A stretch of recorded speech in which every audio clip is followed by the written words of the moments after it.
as far as liquidated damages, it probably should be considered, so, and that's my 2 cents, but, you know, we won't know until spring on some of this stuff, how far out of hand it's At least they didn't tear up more, did they? No, they did not Oh, rip thank out God. anymore. So. But that's what I had on that. We already covered the water main repairs, and so that's all I had.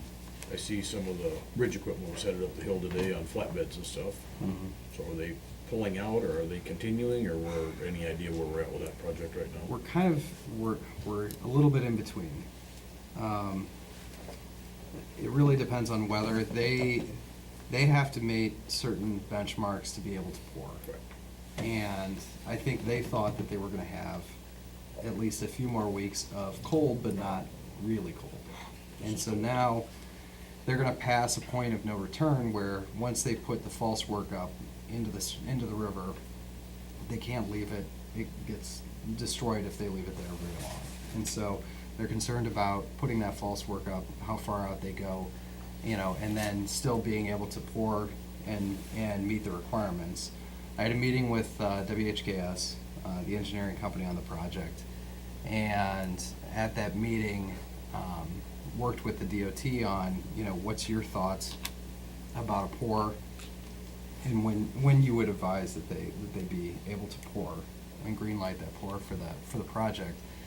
And they said, well, here's the specs, and the specs required an ambient air of, you know, whatever temperature, I think it's 50 degrees or something like that. I mean, or no, the surface of the concrete has to stay 50 degrees, the ambient air has to stay, be at 40, I believe. And so, you know, it can drop from that point and whatnot, they just have to maintain the concrete at a certain temperature. And so, all these different specs that they have to meet as far as the pour, all of them are very unlikely, yeah, at this point. I mean, weather could miraculously turn around, but I think that that's a really large gamble for Goverson Smith, because you're talking about a lot of man hours putting that false work out there, you know, you got a lot of material out there with the actual false work, and then, you know, just kind of waiting around with all that equipment sitting on site, hoping that you're gonna get a pour in.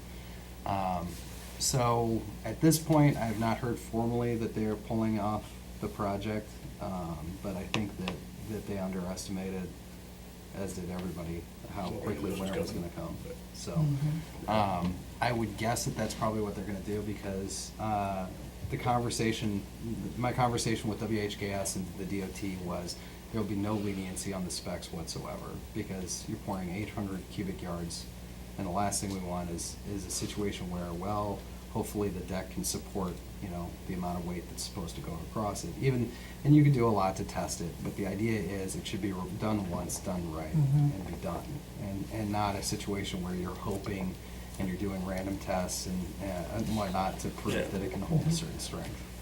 And so, knowing that there's no rush to get the bridge open, it just didn't make sense, because, you know, for the same reason that we don't want rock in the sidewalks, you know, you're gonna have rocked approaches, you're gonna be fighting it the whole time, we're gonna be paying for engineers to come down and see if the weather warms up and whatnot, so, I know that Goverson Smith wants to continue to work all the way through, but I don't believe they're gonna be able to.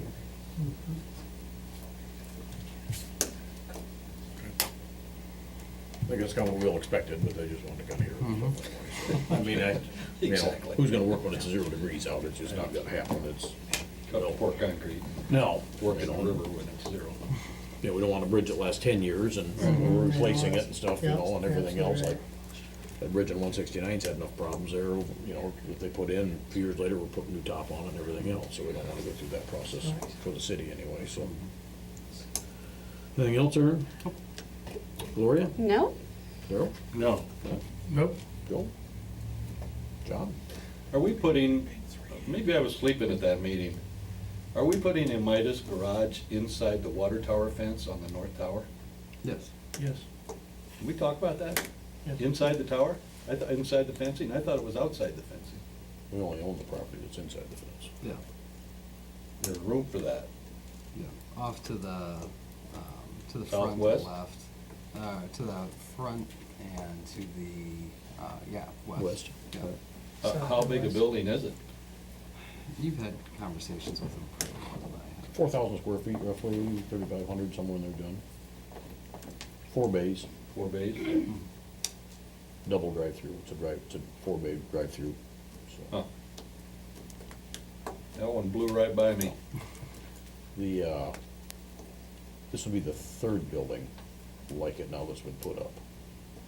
Just opened the building in Clarion here just in the last couple of months, so if you get a chance to see that one over there, that's basically a twin to that one anyway and stuff, so. Where's that one at? Over right by the county, the new county building, south, kind of by the hospital there, before you get to the hospital, west side of the road. That's all I got. Yeah, I'm not gonna tell you it's a good, best place to put it, we really didn't have any place for land and stuff, when we looked at all the situations, like where to put the building, and it doesn't pay taxes, so it's, don't give it, I shouldn't say a priority lot or something, but to take it away from a, commercial development or something doesn't. So was it a priority to keep Midas here? We had to find them property to put up a new building? They put the building up if people supply the property, and all the other communities have supplied the property anyways. Maybe I was gone that meeting. I missed a couple during that. But, no, it's It's like a 300, Yeah, they're- 380,000? yeah, $400,000 roughly, yeah. That they get, so. It's a nice building, no question, Um, but it doesn't bring us revenue anyway and stuff, it's just, we're supplying it and stuff for a place for them anyway, so. No, if there was a better place, Aaron and I talked about this numerous times, we just didn't know where else to put it. Right. In the city limits anyway, we just didn't have anything. so. Well, even talked about other places, could have potentially went even outside the city, because Yeah. obviously there's no benefit, there's no real benefit, other than, there's people who drive who get employment through working with Midas, but we don't get any tax revenue off of it, so even tried to think of other places and couldn't think of anything, so, Just curious. yeah. That's all I got. Dan? No, I don't have anything to say there. Alrighty, with that, we need a motion to schedule Monday, December 1st, 2014 at 5:30 PM as the next date and time for the meeting of the Humboldt City Council to adjourn the session at 6:17 PM. Second. All in favor? Aye. Thank you and good night.